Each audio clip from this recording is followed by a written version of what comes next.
Barabara kabisa mwanamichezo mwenzangu, hatimaye sheria 6 za wanaume wa Afrika kuelekea kombe la dunia 2026 hatimaye zimetoka, na mimi nakwenda kuzimiminisha, lakini lazima nizivalie daruga ama nizivalie njuga kwa lugha ya Kimombo ama kwa lugha ya Kipalestina.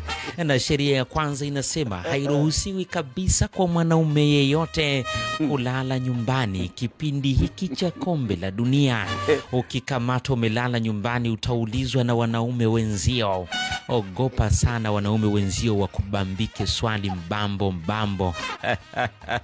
Basi sheria ya pili inasema mwanaume yeyote akirudi nyumbani asubuhi hatakiwi kuulizwa ulikuwa wapi.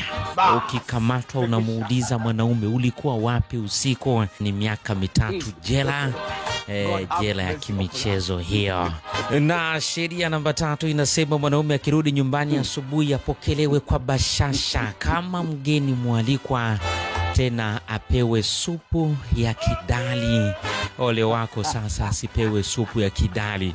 Ukikamatwa ni faini ya shilingi 333,224 kwa pesa ya Malawi. Aina hii ya vijana wana mchango mdogo sana.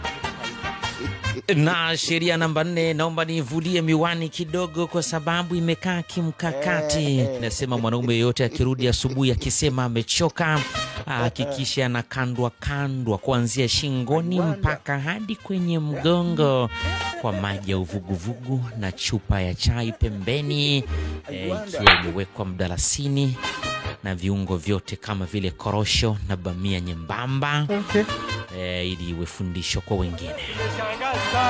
Na sasa